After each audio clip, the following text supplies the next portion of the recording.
Dad was such a drag. Every day he'd eat the same kind of food, dress the same, sit in front of the same kind of games.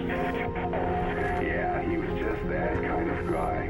But then one day he goes and kills us all. He couldn't even be original about the way he did it.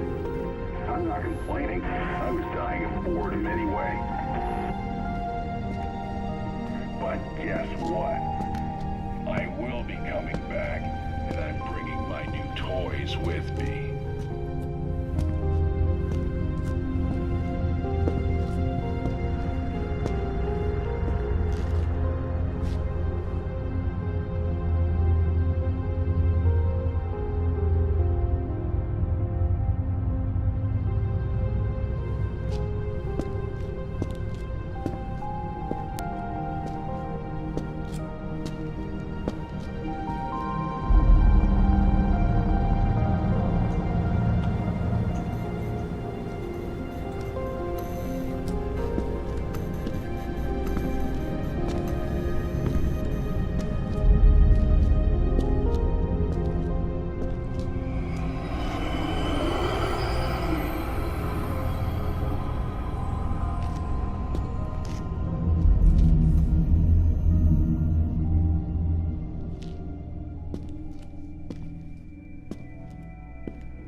In my restless dreams, I see that game, Silent Hills.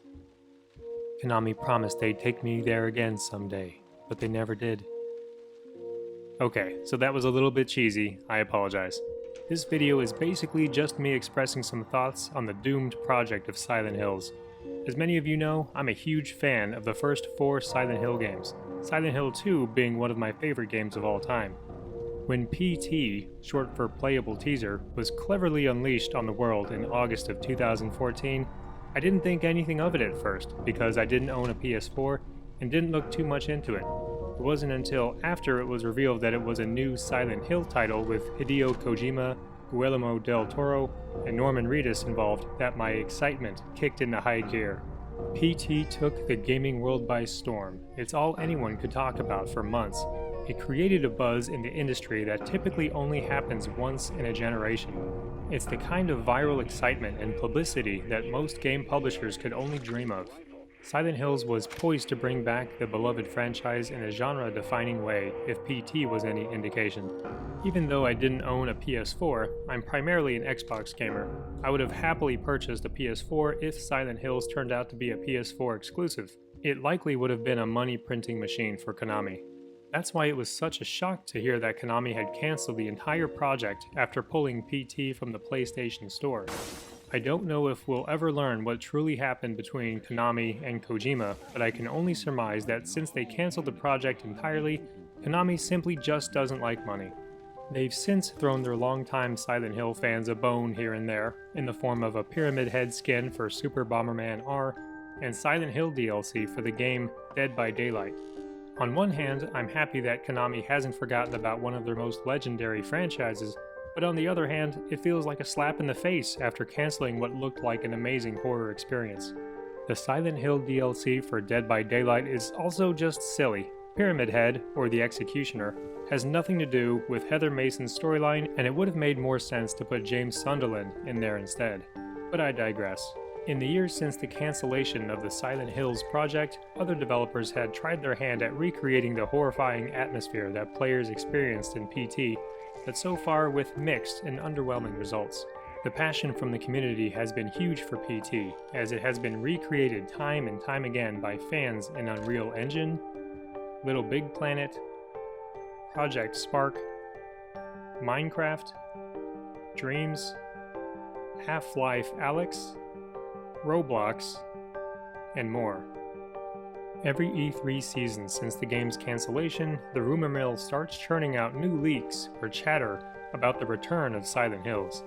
Some of these rumors were that Microsoft purchased the Silent Hill franchise from Konami and is working on an Xbox exclusive, or that Sony had done the same, or that Konami resumed work on the title with a different team. To this day, these rumors are all categorically false. Every time I hear such rumors now, I just have to take it with a massive grain of salt and simply say, don't give me hope. Silent Hills was one of the most genuinely exciting titles of this generation for me. To say I was disappointed to hear of its cancellation would be a massive understatement. I wasn't alone. Fans all around the world sent emails, tweets, and messages to Konami. We signed petitions asking them to bring it back. It was all for naught. It's easy to dwell on the negative thoughts of what could have been, which is why instead I'm going to focus on the positive things. After all, we have some amazing fan recreations of PT that perfectly preserve its essence so it can always be experienced. It's like a perfect horror time capsule that can be played generations from now. It hasn't been lost in the sands of time like Konami wanted, and I'm incredibly grateful for that. We also have another awe-inspiring fan project in the form of Silent Hill 2 Enhanced Edition. This project has taken the original PC version of Silent Hill 2 and enhanced it to the point where it is now arguably the definitive way to play the game. They've done such an incredible job on it that, quite frankly, I would be embarrassed if I were Konami. One obvious topic I haven't brought up yet is Death Stranding. Although I can appreciate most of the talent that was involved in Silent Hills got to make something, it wasn't what I was interested in. When I watch Death Stranding trailers and gameplay, I see nothing that makes me want to play it. I'm not saying it looks bad, just not the kind of game I think I would enjoy playing. Well, that's the end of this story. At the tail end of every rumor claiming to bring Silent Hills back lies disappointment. However, I'm happy that we were able to have a small taste of what it could have been like to go back to that fateful town and face our worst nightmares.